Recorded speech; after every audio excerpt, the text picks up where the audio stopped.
This is Optimal Health Daily, episode 1761.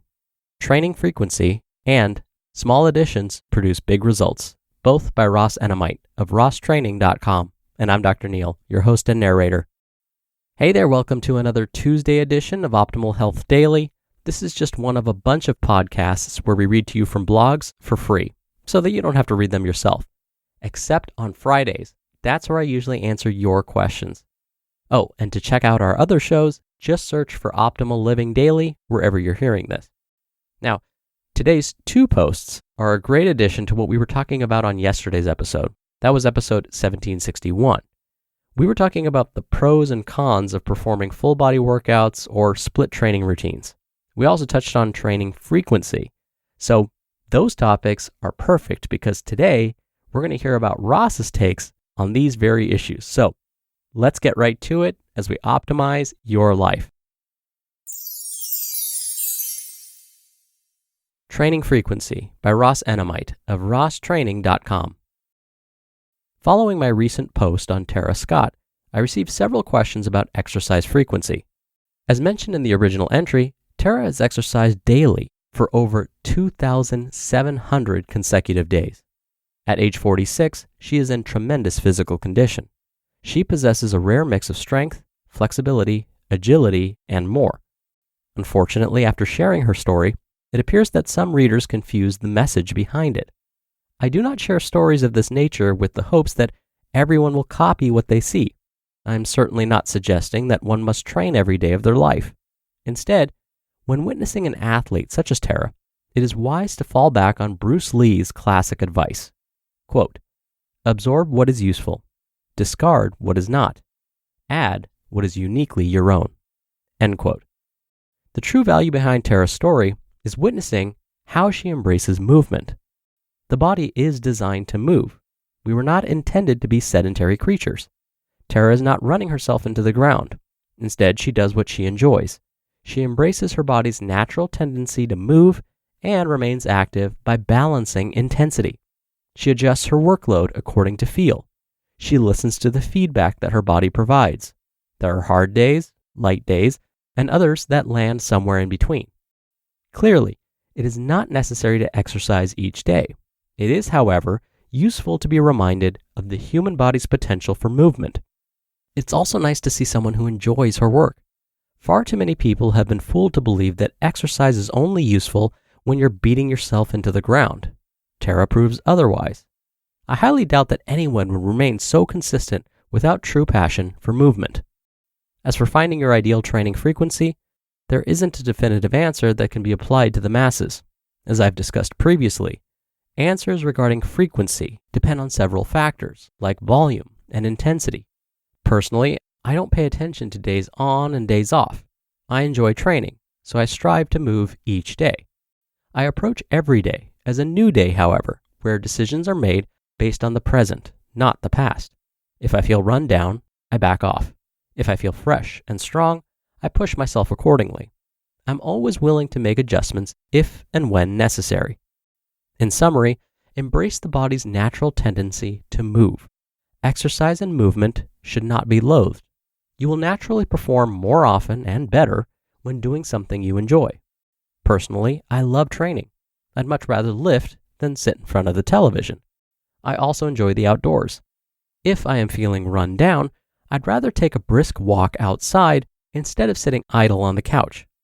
The combination of light movement and fresh air will often recharge my batteries more than any recliner. Once again, though, it's important to make individual decisions based on how you feel. Find what works for you. There will never be a singular approach that works for all. Quote, "The shoe that fits one person pinches another. There is no recipe for living that suits all cases."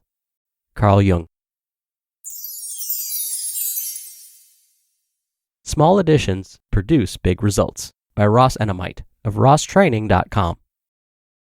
Heavy carries with any odd object are extremely taxing. The body is challenged from head to toe with each step that you take. Extended carries also become a mental challenge as you resist the temptation to drop the odd object. Yet, despite the physical and mental benefits, heavy carries are still far from ordinary.